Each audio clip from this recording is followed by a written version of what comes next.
Con el permiso de la Presidencia,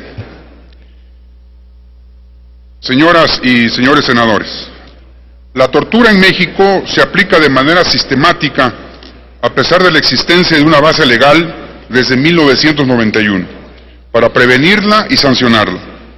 Por eso, las recomendaciones sobre tortura se enfocan en la necesidad de disponer de medidas efectivas y eficaces para prevenir y castigar la tortura y luchar contra la impunidad. En su informe final, sin embargo, el gobierno mexicano se limitó a afirmar que la Ley General del Sistema Nacional de Seguridad Pública de enero de 2009 prohíbe el uso de tortura para personal de instituciones de seguridad. Sin embargo, en 2009 a junio de 2011, el Comité contra la Tortura y la Impunidad ha registrado 204 casos de alegatos de tortura, de los cuales 71 son mujeres y 133 son hombres. El aumento de estos casos se ha vinculado principalmente a las políticas de seguridad emprendidas para el combate al crimen organizado y a la vigencia del arraigo.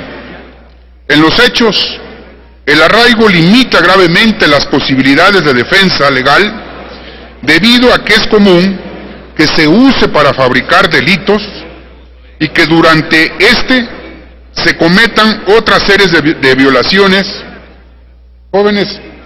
Jóvenes, por favor, sí, me distraen. Y que durante se cometan otras series de violaciones a derechos humanos, entre ellas la tortura y otros tratos crueles, inhumanos y degradantes. A pesar de ser un acto reprobable, el arraigo se legisló solo para casos de delincuencia organizada, aunque la autoridad la aplica en casos donde no necesariamente existe una vinculación con grupos del crimen organizado. En este contexto, no se está garantizando aplicación de la ley federal para prevenir y sancionar la tortura.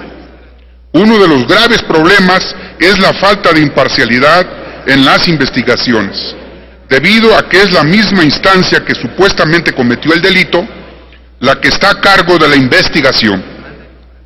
El mismo problema existe en la aplicación del Protocolo de Estambul, elemento de prueba indispensable para comprobar supuestos hechos de tortura, porque son los peritos adscritos a las procuradurías quienes llevan a cabo los exámenes.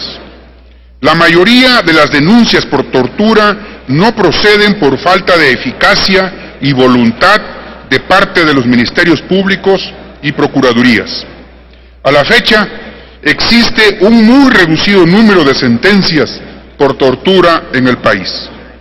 La visita del Subcomité para la Prevención de la Tortura en 2008 permitió un análisis pormenorizado de la situación de las personas privadas de libertad en lo relativo a la tortura y los malos tratos.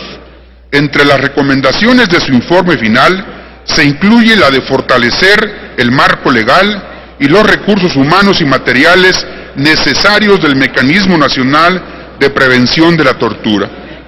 También asegurar su autonomía, independencia e institucionalidad. Una de las facultades del subcomité es la prestación de asistencia para el desarrollo y funcionamiento de los órganos designados por los Estados partes, para realizar visitas periódicas a los centros de detención, denominados Mecanismos Nacionales de Prevención de la Tortura, y que en el caso de México recae en la Comisión Nacional de los Derechos Humanos después de un discutido proceso.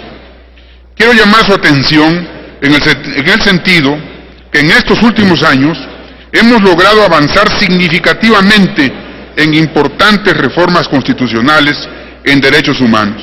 La del Sistema de Seguridad Pública y Justicia Penal en 2008, sobre el juicio de amparo y derechos humanos en 2011. Sin duda, estas reformas y avances legislativos alcanzados suponen un primer gran paso dentro de una ruta que se advierte larga, pues su implementación requiere de profundas modificaciones estructurales y de funcionamiento del aparato estatal. Pese a ello, el asunto de la tortura no se encuentra desterrado.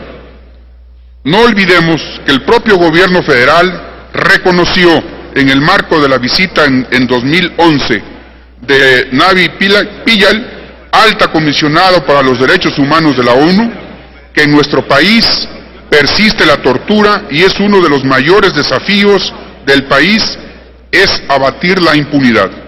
Ahora bien, con las reformas que se presentan a discusión, se establece que todos los actos de tortura y los intentos de cometer los mismos constituyan delitos conforme al derecho penal. Establecer sanciones severas, teniendo en cuenta su gravedad, que no se admita como justificación del delito de tortura la peligrosidad del detenido o penado, ni la inseguridad del centro penitenciario o carcelario pueden justificar la tortura, y que tratándose de este delito se proceda siempre de oficio. Por tanto, invito a mis compañeras y compañeros senadores a votar a favor del presente dictamen. Es cuanto, presidente.